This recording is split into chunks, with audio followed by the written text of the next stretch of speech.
C'était une réunion extraordinaire.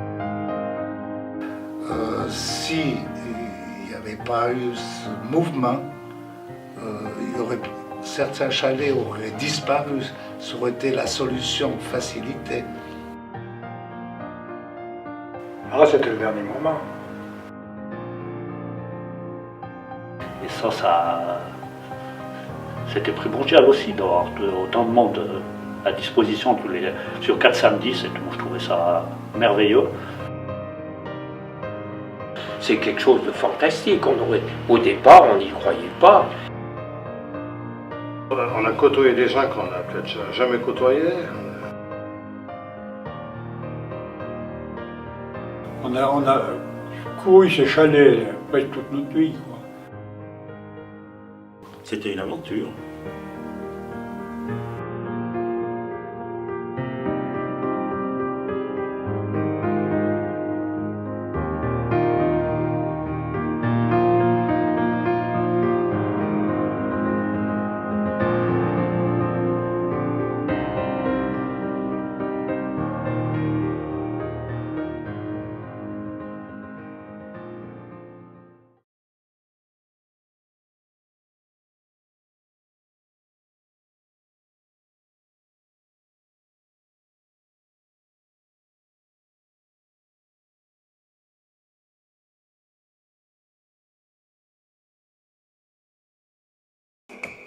La sécheresse qui a sévi durant cette première moitié de l'année 76 sur l'Europe occidentale n'a pas épargné certaines régions de notre pays.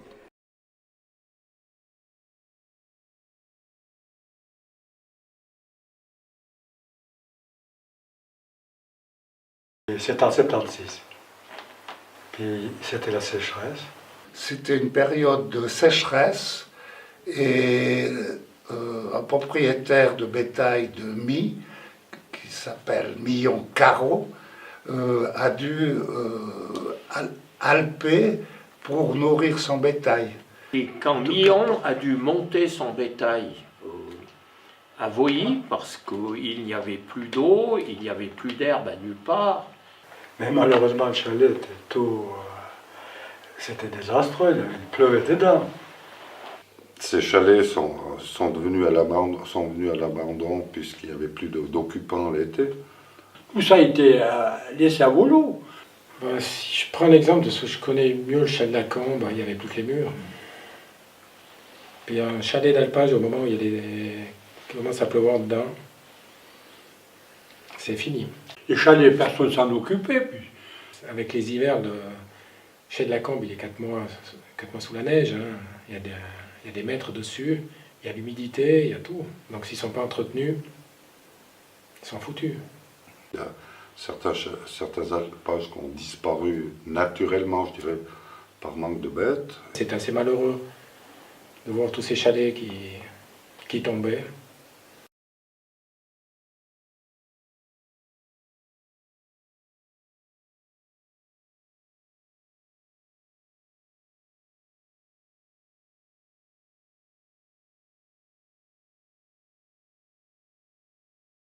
Au départ, tout est parti d'Albert Rodance. C'est les amitiés d'Albert qui a fait le tour, qui a dû au départ choisir les gens qui voulaient avec lui. Oui. Il faut dire que j'étais bien entouré. Nous avons été aidés par Bernard Dupont, parce que lui, quand même, il a vu cette ouverture, il a vu cet engouement de tous les bourgeois et non-bourgeois qui sont, pas dire rués, mais qui sont venus apporter leur secours. C'est parti de la bourgeoisie. Hein. Donc c'est clair que c'est les bourgeois qui étaient ciblés en premier. Il ne faut pas oublier que dans les années 76, la bourgeoisie était très forte ici. Après c'est étendu, le groupe s'est diversifié. Donc beaucoup sont venus par amitié. Alors, si on regarde les photos, on voit des gens qui ne sont pas du tout bourgeois qui sont intervenus. Hein. Bernard a vu quand même cette possibilité de réunir Bernard nous a toujours soutenus, sérieusement même. Et surtout, celui qui m'a aidé, c'est Riri Medico. Et c'est lui qui est véritablement le porte-flambeau de cette commission. C'est lui qui a pris avec Élie Dupont et Émile, qui ont vraiment pris en main cette opération de sauvetage de tous nos chalets. Et donc, très rapidement, il y a beaucoup de gens de Vouvry qui étaient attachés à ces objets qui méritaient d'être entretenus et gardés, qui fait qu'il y a eu cette émulation et cet engouement pour l'entretenir. Je pense que c'était l'ambiance, ça a fait boule de neige. C'est Albert Wadin qui a eu l'idée géniale de lancer cette histoire, et puis il a connu un développement heureux. Je pense que dès le début, les gens ont apprécié d'être ensemble, de travailler ensemble, d'échanger, puis ça s'est redit, ça fait boule de neige. Je crois qu'il y avait un enjouement pour finir. Il y a le groupement de base qui s'est fait, puis les amitiés autour. Pourquoi on n'irait pas? Voilà. Ça s'est créé comme ça. Voilà. C'était de bouche à oreille. Et puis je crois que la mentalité du village était plus familiale. Les gens se connaissaient tous, ça c'était une importance. Mais ça ne veut pas dire que parmi les nouveaux arrivants, il n'y ait pas des gens qui soient intéressés. Ouais. Donc ça demande aussi... un moyen d'intégration aussi. Hein. Ouais. Ouais. Il est venu au témoin du passé, moi je me rappelle, je crois qu'Émile m'en avait parlé, puis même Albert, tout au début, quoi. Une équipe de copains qui ont envisagé de ne pas laisser tomber ces chalets, qu'il fallait essayer de les retaper, quoi. Et on a décidé, d'un commun accord, de monter à Voilly pour essayer de rendre ce chalet un peu plus potable pour qu'il puisse passer un été plus ou moins décent, plus ou moins correct. La première, ça je m'en souviens bien, c'est le chalet de Voilly. C'est le plus beau souvenir, c'est la fois qu'on est monté en Voilly. Le premier. Ouais, le premier. Ouais. Où la route n'était pas faite. Le premier chalet, c'est Voilly. On a dû porter les poutres sur les épaules, il n'y avait pas de route. Une partie du matériel a été transportée à Dodome. Ouais. Donc il y avait depuis le chalet des Crosses jusqu'au chalet de Voilly. Parce qu'on doit les porter sur l'épaule, ils étaient trop lourds, on les a coupés en deux. Puis je ne sais pas si c'est Germain ou bien Zabot qui avait porté le sac ciment depuis les Crosses. Sac 50 kilos. Ça, je ne sais plus exactement. Alors moi j'avais préparé ces bouts de main, t'as du bois ultra sec. Ah, ouais. Puis 2-3 outils. Parce qu'il y en a qui là en haut, ils n'avaient pas d'outils. Oh. Et les travaux ont été, sur ces 2 jours, je dirais, c'est des travaux d'urgence qui ont été faits. Et là, on a commencé à rénover toute la toiture avec des tôles qui venaient depuis la Grande Xance. Qui avaient été sur les chantiers à la Grande Xance, on les avait amenés, puis on a refait la toiture. On a posé les tôles sur la cuisine. Là. Moi je me rappelle parce que j'avais une hache italienne qui coupait comme un rasoir, Pépi puis Ferré, il me coupait les tôles avec la hache, pour faire les arrêts de chaîne. Et c'est la seule fois que ça s'est passé sur 2 jours. Les gens ont été convoqués pour le vendredi et le samedi.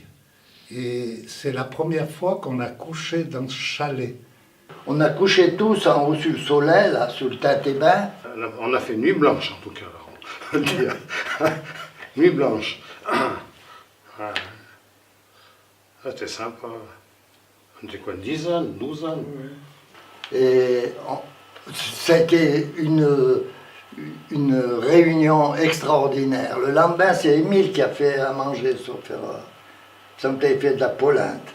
On avait fait de la polente, ouais. Mais il n'y avait que de la polente. Et à partir de là, il y a justement ce mouvement des témoins du passé qui s'est tranquillement mis en route. La dénomination témoin du passé, c'est pas moi qui ai inventé ça.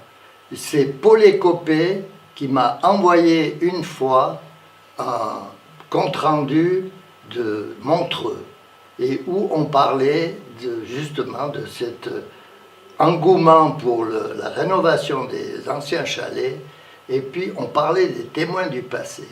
J'ai repris ça, j'ai repris cette dénomination, donc elle ne vient pas de moi.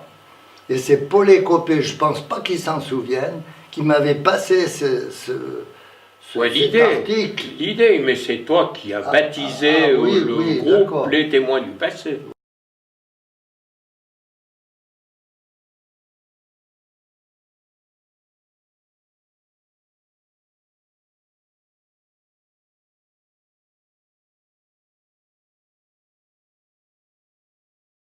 Et à partir de là, nous nous sommes organisés pour trouver le plus grand nombre de bénévoles possible afin de perpétuer l'idée et le démarrage de ce projet.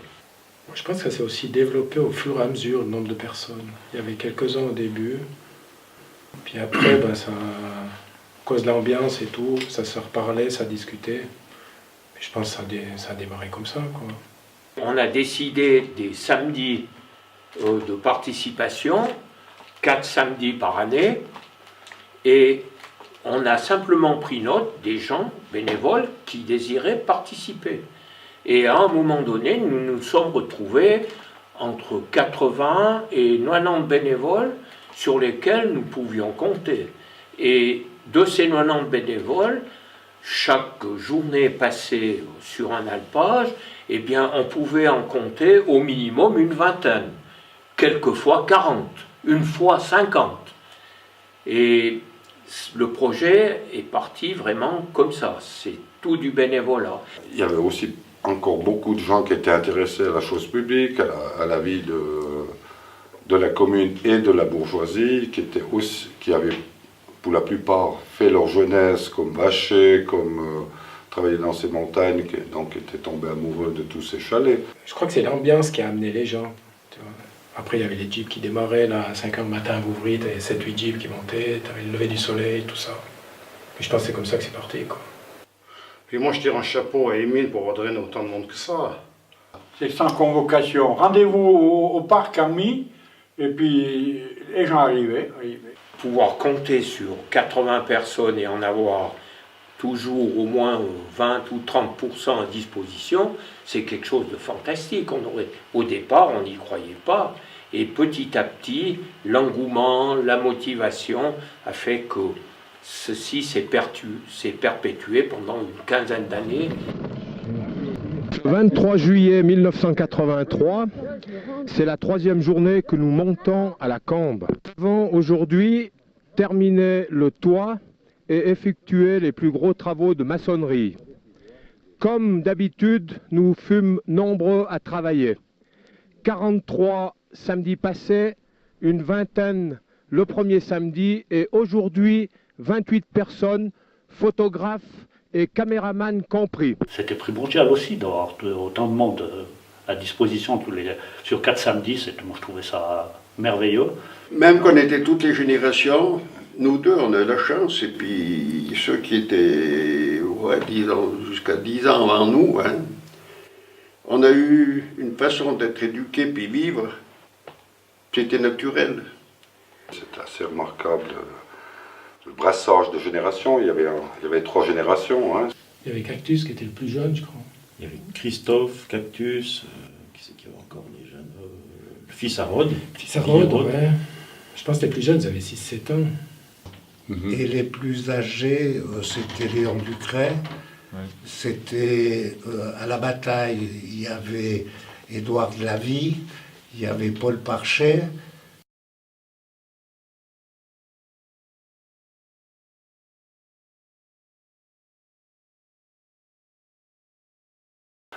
Donc c'était tout d'abord de faire la planification des travaux que l'on voulait entreprendre dans l'année. C'était la planification des transports lorsque il y avait du matériel lourd à transporter, soit par hélicoptère, soit par des Sherpas qui s'appelaient Guivanais.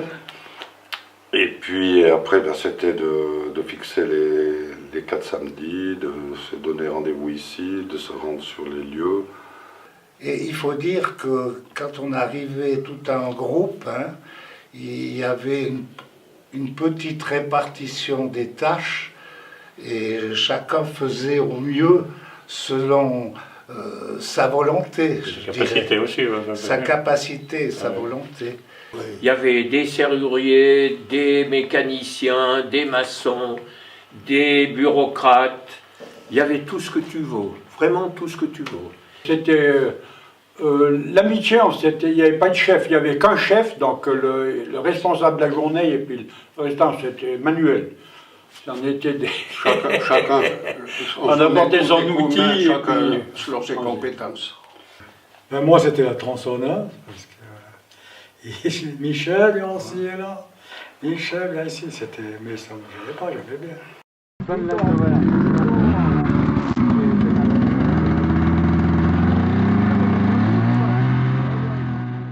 Moi, je bossais avec mon père le bois, là. Voilà. Et puis, il y avait des porteurs d'eau, des brasseurs de béton. Moi, ça se résume assez facilement. C'était 3 brouettes, un sac. Donc, 3 boîtes de sable et un sac de ciment. À mélanger et ensuite mouiller avec de l'eau. À peu près la moitié de la journée, c'était ça.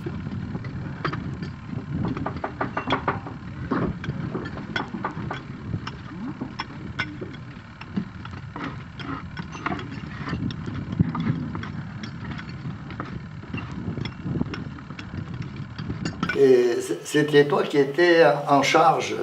Et moi, j'ai aidé, disons, dans la mesure de mes connaissances et de mes moyens. Je transportais ce qu'on me disait de faire. Il y avait, comment il s'appelait, Louis Pau, qui lui était préposé à distribuer les bières à la pause. Mettre les bières au frais, distribuer les bières, demander à qui avait soif. Nous avions le ravitailleur en chef qui était Louis Pau. Et Louis, que faisait-il? Eh bien, pendant que les gens travaillaient, de temps en temps, il leur servait un petit coup de blanc ou un petit coup de rouge pour les motiver. Et lui avait aussi trouvé sa vocation. Pignat, celui qui avait la boulangerie. Bernard Pignat. Lui, il faisait partie des témoins en fournissant les 9 heures pour tout le monde. Alors, le matin, il passait chercher une grosse caisse chez lui. Il était très généreux d'ailleurs. Il donnait la caisse, puis voilà. Et chacun trouvait à un moment ou à un autre de quoi s'occuper. Les moins bricoleurs, ils allaient aux 3 brouettes, un sac. On arrivait, donc on avait effectué les transports du sable, on avait effectué les transports du ciment. Eh bien, des gens comme mon oncle Henri Médicot, comme Marcel Buisson, la première chose, ils attrapaient une pelle, ils pellaient du sable et ils faisaient du béton. Et puis, toute la journée, ces gens faisaient du béton. Et on n'avait pas besoin de leur demander de le faire. On arrivait sur place, ces gens savaient très bien quelles étaient l'activité qu'ils pouvaient couvrir. C'était formidable pour ça. Une personne comme Édouard Cornu donnait les directives pour effectuer les travaux correctement, les montages de murs, les rapiessages de murs, enfin tout ce qui concernait la maçonnerie. Chalet de la Combe, je crois qu'on était 30 à faire la chaîne pour monter le béton, des trucs comme ça, quoi. Alors chacun allait aider au moment où il fallait plus de monde, ou moins de monde, puis c'est clair que la maçonnerie, ça prenait beaucoup, quoi. Chercher les cailloux, monter les murs. Et puis là, il n'y a pas besoin d'être trop technique, c'est bien. C'est l'avantage. Ça ressemblait à une tribu de Schtroumpf. Mais il y avait toujours, pour des travaux plus importants, l'aide d'un homme de métier, qui était pour la maçonnerie technique, et Édouard Cornu, qui était pour la menuiserie Élie Dupont. Ouais. Alors, le bouton. Quand tu parles, il faut peser là-dessus. Et tu veux me poser comme question? Quel cube as-tu utilisé pour cette charpente? Ah oui, je ne saurais pas dire juste. 15 mètres cubes. Autant? Mais ça, c'est la facture, c'est pas là. Non.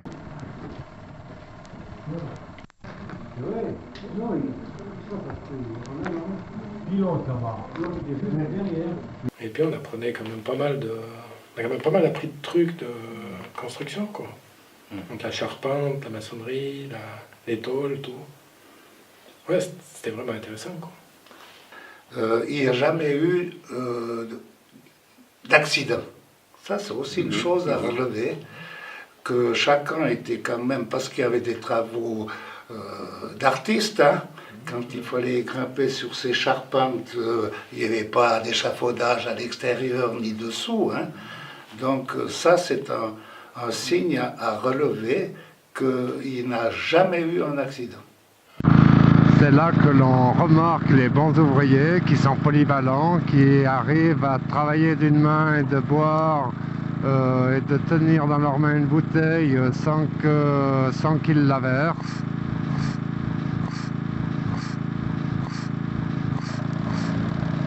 Il y a beaucoup de chalets qui ont été sauvés de l'abandon, d'autres qui ont été rénovés, maintenus en surface, mais on peut parler des Crosses, Combres, et puis Combres, ils étaient à la ruine. Hein. Ouais. Tandis que le premier Voilly, c'est un sauvetage de toiture pour permettre l'alpage. Alors, on a rénové pratiquement tous les chalets de la bourgeoisie, sauf ceux qui étaient nouveaux, bien sûr. À commencer par le chalet de Voilly. Puis, nous nous sommes occupés du chalet de la Chezolle, qui était complètement délabré. Puis après, le plus gros travail, c'était le chalet de la Combe. La chose la plus belle qu'on a fait, c'est le chalet de la Combe. Réalisation de A à Z. Hein. D'ailleurs, les photos, ils montrent. C'était une ruine, et puis ça donnait un très beau chalet. La Combe, je suis monté une fois, moi. C'était en très mauvais état aussi. Pas si tu es monté, toi. Oui. Aussi, difficulté d'accès. Hein. Oui. Ouais. Oui, depuis le chemin de l'eau, il fallait monter à pied. On ne pouvait pas aborder avec du matériel, avec un véhicule. Là, ce chalet-là, il y en a eu du travail à faire. Hein. Il a fallu les chercher loin, là, dans la mine, et puis l'amener jusque-là. Et puis là, je ne peux plus compter les heures qu'on a fait pour tout remettre en ordre. Il n'y avait pas d'eau, il fallait chercher dans les sources qui étaient beaucoup plus basses pour amener l'eau, pour faire le béton. Avec les deux médicaux pour aller en haut au chalet de la Combe. Mon pauvre ami. Benoît, les deux tôles sur l'épaule, de pied en bas, le chalet d'eau jusqu'en haut, là, pas le vieux chemin, ben, tu sais que j'ai de la chance de m'appeler le mousse puis d'avoir une force d'ours pour lever ça. Ah non, de bleu, non, de bleu. J'ai dû préparer, il m'avait fait préparer comme forestier les chevrons derrière la Grèpe, en haut, dans la forêt de Tanet, qu'on a monté d'une longueur, parce qu'on a tout fait le toit là. Et puis, on a dit que c'était des trucs quand même assez solides. On a dit, il n'y a pas de problème, ça ne va pas bouger. Le printemps, quand on est monté, on a eu une chance extraordinaire. Ils faisaient tous comme ça.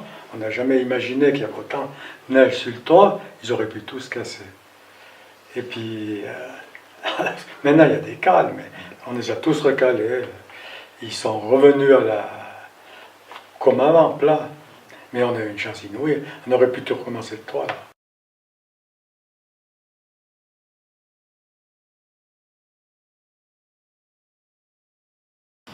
Et nous avons petit à petit rénové le chalet des chasseurs à Savalonne. Nous sommes occupés du chalet de la Bataille, qui tombait en ruine aussi. Nous avons aussi touché le chalet de Combres, le chalet de Combres qui était alors complètement délabré. Comme le chalet de Combres, il a été fait en 2 étapes. On a eu la première étape, renforcer 2-3 trucs. Je ne sais pas si on a pris 2-3 ans après. Nous avons aussi rénové le chalet qui n'existait pas après la Gine. Oui, hein, exactement. La toiture du Sauty de Prélagine. Le chalet des Crosses, ça a été le dernier qui a été complètement rénové. Et là aussi, il y a eu un travail de titan qui a été fait. Donc les Crosses, c'est simple, il restait les murs calcinés. Ouais. Il ne restait plus rien. Donc, première étape, ça a été de sauver la maçonnerie, pour après poser la charpente dessus. À part les premiers transports, où vous avez vu que nous avons tout transporté à Dodome, à Voilly en 1976, ont été effectués par air glacier. Il y a eu un certain moment, je crois que c'était à la Chezolle, où l'hélicoptère avait été mobilisé pour transporter depuis le vallon de Verne à la Chezolle, qui n'était pas accessible, hein, si ce n'est qu'à dos de l'amas. Et bon, on a dû apprendre avec les voyages d'hélicoptères à doser a dosé des voyages avec l'hélico. On s'était planté en haut au cœur quand on a dû redédoubler les tôles, on ne s'en rendait pas compte. Un paquet comme ça, il ne partait pas l'hélico. Alors on a dû redédoubler parce qu'il monte un petit bout, puis boum, il reposait. Ça, il a fallu apprendre. Hein. Alors on a calculé le poids de la tôle. Moi, bon, on savait plus ou moins. 550, 600 kilos de mètre cube. Voilà, c'est tout des trucs qu'il fallait apprendre.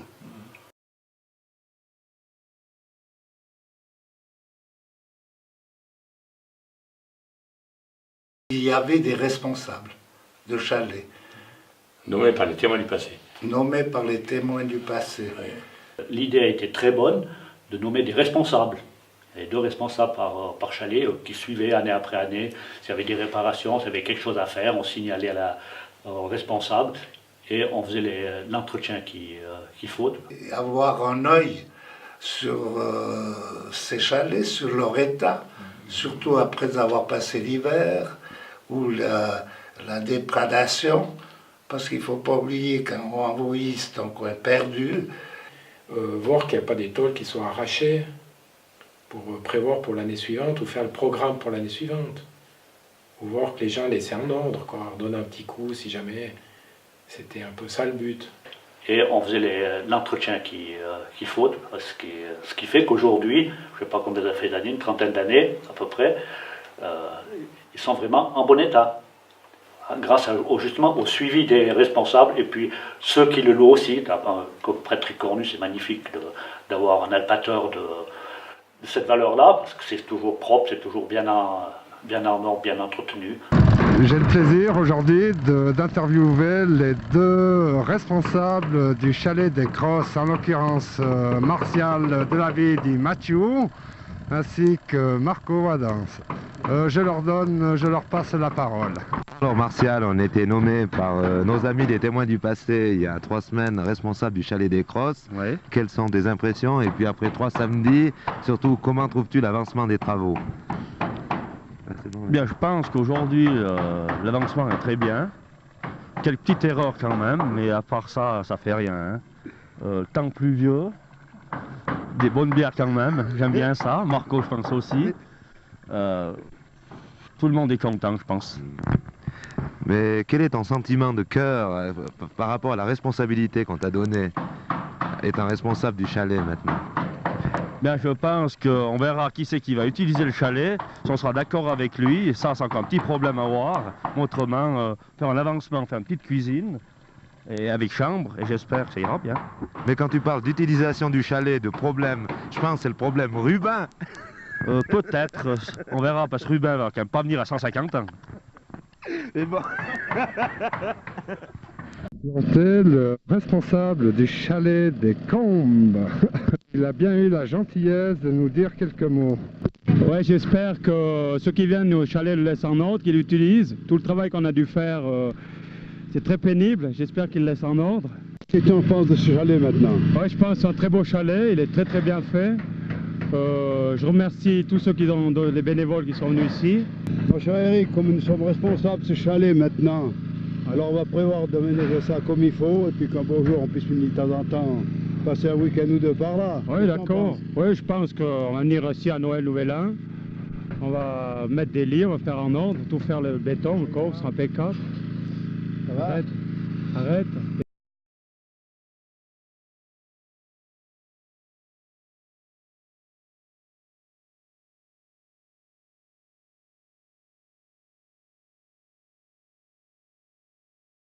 Mon plus beau souvenir, c'est la fois où j'ai constaté que nous étions, sauf erreur, une 60aine le même jour. Et puis je me suis dit, mais qu'est-ce qu'on va faire tout ce monde? On a trouvé une excellente idée, et ce jour-là, notre ami Louis Pau a eu beaucoup de travail. Une partie de l'équipe travaillait pendant que l'autre partie buvait l'apéro. Et on se relayait ainsi. Il y avait à peu près une 20aine de personnes qui travaillaient, puis les 40 autres qui regardaient. Et ça a été une journée extraordinaire.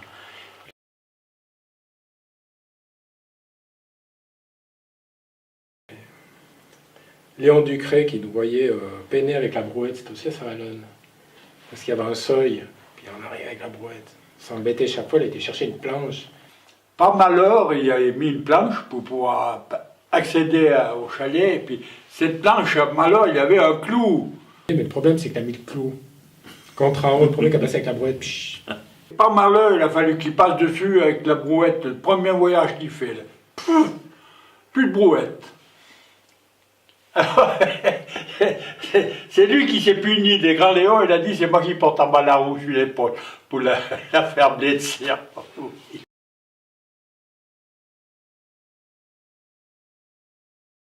Je me rappelle toujours, c'était en Combre, où je posais des lames au plafond avec Riri médicaux. Et puis je tapais bien sûr une fois à côté du clou, puis une fois sur le clou. C'est là qu'il m'avait dit, mais toi tu devrais faire tambour à la fanfare à la villageoise de Murat. Puis je dis pourquoi, puis il me dit, ben, la partition de celui qui est au tambour à la villageoise de Murat, je ne sais pas pourquoi il avait choisi la villageoise de Murat d'ailleurs, il disait c'est marqué tape, tape pas, tape pas, tape pas, tape, tape, tape. Voilà.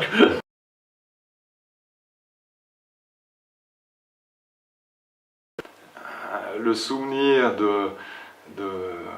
du jour où on a posé la croix en haut à la Combe, ça a été une petite cérémonie improvisée qui était assez extraordinaire. Et je pense qu'elle a marqué en tout cas l'étape de la reconstruction, la reconstruction du chalet de la Combe.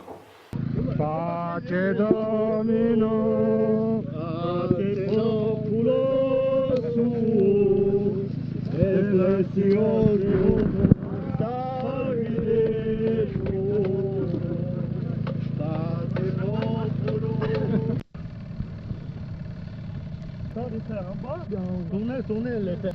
Alors, repos.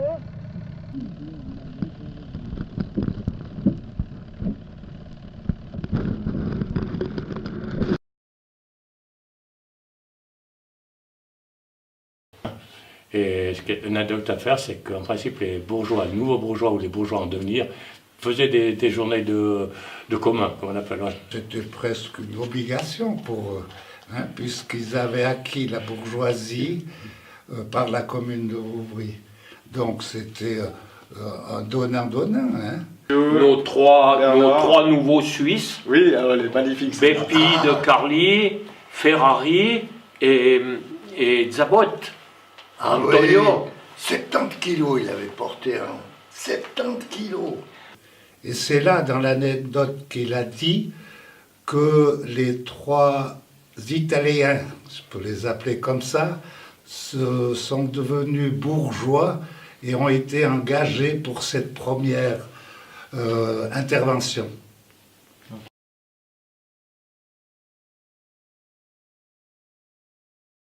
Là aussi, une anecdote extraordinaire à propos de Philippe Médicaux, la peinture du chalet de Saint-Valonne, le chalet des chasseurs. Alors il avait commencé de peindre depuis le bas contre en haut, et il s'était retrouvé bec dans l'eau. En arrivant au sommet, la peinture était fraîche derrière. C'est une histoire extraordinaire. Et c'est quand il est arrivé au sommet, où on voit le bout du toit rouge, là, hein, qu'il s'est rendu compte que tout le reste était peint, puis qu'il fallait quand même redescendre. Si on fait un tour une journée, on doit bien finir par un coin, et que finir par un coin inférieur, c'est pas totalement idiot, parce qu'il suffit de descendre l'échelle après. J'aurais pu peut-être finir au sommet, mais à ce moment-là, il aurait fallu que je m'accroche au cerf d'un grand-duc ou j'en sais rien, pour me dégager. Ça, c'est pas sa version, hein, lui. Hein. Et je crois que tu étais là. Puis les meilleurs souvenirs, c'est la fête du 15 août. Qui marquait chaque année, c'était la mi-août, où on faisait le repas des témoins du passé, souvent à Tannay. Oui. Pour remercier les gens, t'inviter avec leur famille. C'était la récréation de tout le travail qu'on avait fait. Alors on avait fait une belle journée. C'était une journée raclette. Puis là, on recevait les autorités.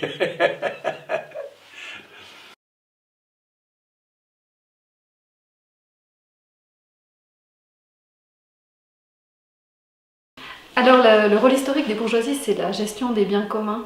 Depuis le XIIIe siècle, en général, c'est la gestion des eaux, des forêts et des pâturages.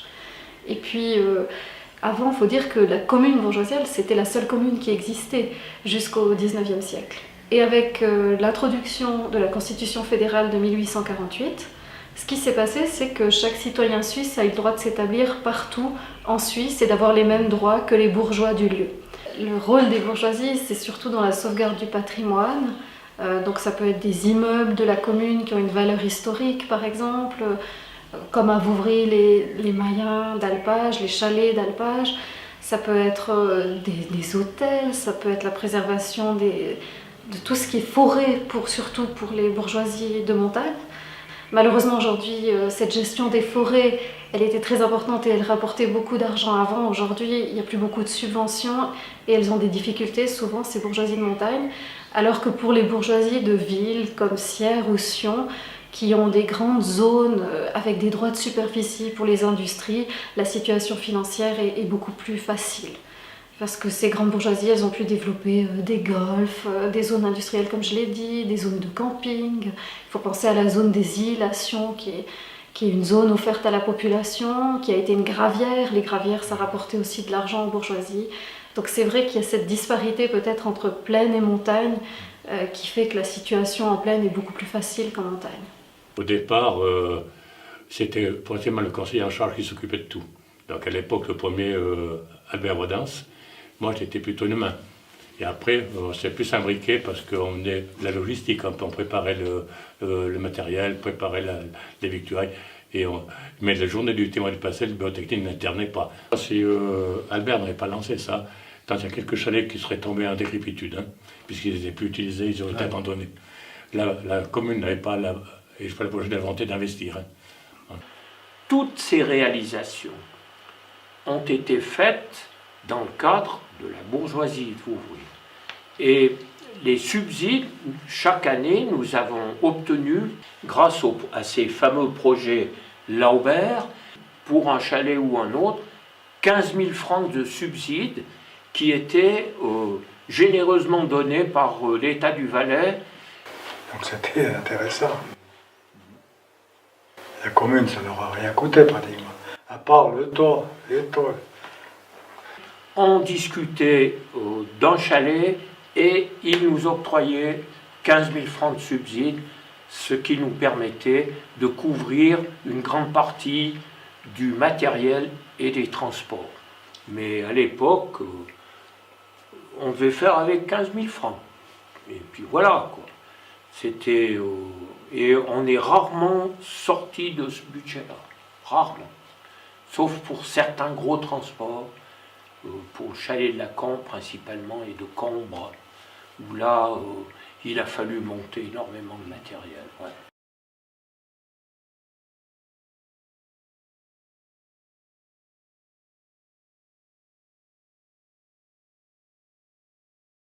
Ouais. Ce qui a été entrepris demeure.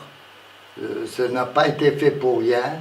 Alors, je pense que la première valeur, c'était quand même de sauvegarder ce patrimoine. Tous ces chalets qui ont été sauvés, je dirais, hein, grâce aux témoins du passé, et qui sont encore à ce jour en exploitation, qui sont utilisés par nos alpateurs. Donc là, il y a déjà une utilité pratique, je dirais. Parce qu'il faut rappeler une chose, la plupart de ces chalets sont occupés aujourd'hui. Sont occupés soit par des moutons, soit par des vaches. Ils continuent à servir. Ils continuent tous à servir. Et je pense que tôt ou tard, ça reviendra de nouveau. Il y a un cycle. Hein. On sera de nouveau obligé d'avoir recours à des bénévoles pour continuer ou pour maintenir ces chalets en état. On a peut-être un autre œil de ce qu'on avait avant. Et moi, je compte quand même sur la nouvelle équipe pour pouvoir maintenir cette tradition. Je pense maintenant il faut conserver, poser la question comment conserver ce qui a été fait. Le primordial, c'est de laisser à la génération qui vient derrière nous quelque chose en état. Ça, c'est but principal hein, déjà, et puis qu'on sache aussi qu'avant, nous on a fait par respect pour les anciens, et puis on espère que les générations qui viennent, par respect pour ceux qui ont remis en état tout ça, eh bien, continuer, que ça perdure un petit peu pour l'avenir. Je pense qu'il faut aussi faire un effort dans ce sens-là pour garder ces anciens, ces témoins vraiment. C'est eux les témoins du passé, c'est pas tellement nous. C'est les bâtiments.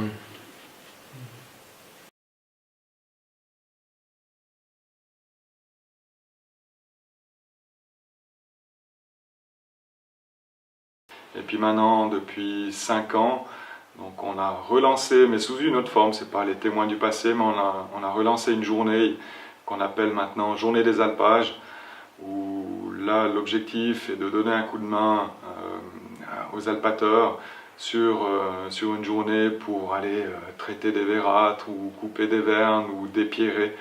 Et puis là aussi c'est l'occasion de nouveau de se rencontrer, de passer une journée conviviale tout en travaillant parce que le job qui est fait est quand même assez conséquent.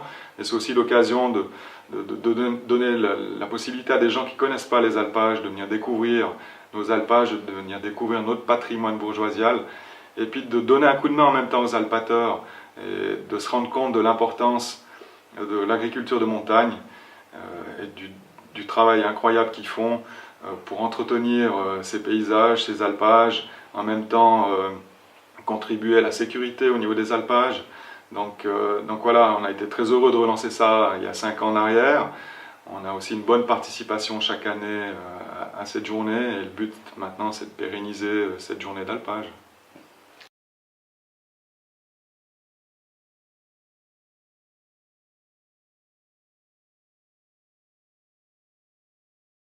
Alors, l'élément déclencheur de ce projet de film, ça a été le fait de récupérer les films qui ont été tournés par Jean-Claude Huadance en caméra Super 8, qui a été l'élément déclencheur pour se dire, bah, tiens, il y a peut-être quelque chose à faire pour rendre hommage aux témoins du passé. À quelque part, c'est un peu un devoir de mémoire aussi par rapport aux générations futures, de savoir ce qui s'est passé dans les années 70-80, justement pour sauver ce patrimoine bourgeoisial. Donc voilà, et en tant qu'ancien membre des témoins du passé, bien sûr, j'ai une certaine sensibilité par rapport à ces journées fabuleuses qu'on a vécues. Et c'est dans ce sens-là que j'ai voulu qu'on fasse ce film. Et puis pour permettre aussi à la population de Vouvry, aux gens qui viennent s'installer, qui sont venus s'installer sur la commune, de prendre connaissance de tout ce patrimoine qu'on a et ce qui a été fait pour le sauvegarder et en même temps, bien sûr, rendre hommage. Je dis à toutes ces personnes qui sont engagées, aux initiants des témoins du passé. Voilà, je dirais les objectifs de ce film. Cette période, ça a été un petit peu un trait d'union entre nous et puis les gens qui nous avaient précédés dans ces chalets, qui ont travaillé, qui ont vécu et qui étaient nos ancêtres en fait. Je trouvais que c'était important de perpétuer ces témoins, ces chalets, et puis de transmettre ces sentiments à tous ceux qui venaient. Il y avait quand même une certaine ambiance de camaraderie et de respect pour ces gens qui avaient occupé ces bâtiments, quoi. Ben c'était, d'après moi, de l'amitié qui est restée au sein de ces gens-là. Donc on se retrouvait régulièrement sans avoir beaucoup de téléphone. D'un jour à l'autre, on était présents. On le faisait par amitié, on était vraiment... On pouvait presque considérer ces témoins du passé comme étant un clan. On se serrait les coudes. Il ne fallait pas qu'on nous raconte des histoires. On était vraiment soudés les uns aux autres. Et puis les journées passées, et surtout les troisième état étaient très longues, là, tu vois. On est resté, je crois qu'il n'y a jamais eu de panique dans les témoins du passé, toi. Il n'y a jamais eu de tiraillement. Ouais. L'ambiance était bonne. Tout le monde, il n'y avait pas de tir au flanc pour dire je suis là, je fais rien. Tout le monde participait. C'était un bon esprit d'équipe. C'était parti à cette époque-là avec une ambiance et puis du monde. Quand on était, on faisait du travail avec plaisir, quoi. C'était pas des corvées, c'était du plaisir. De travailler bénévolement, ça c'est aussi une notion qui est importante. Dans une société où on devient de plus en plus individuel, Je crois que de se mettre à disposition comme ça bénévolement de la collectivité, c'est aussi une valeur qui est très importante, et c'est dans ce sens-là qu'on souhaite transmettre avec la commission bourgeoisiale maintenant cette valeur sur les journées d'alpage.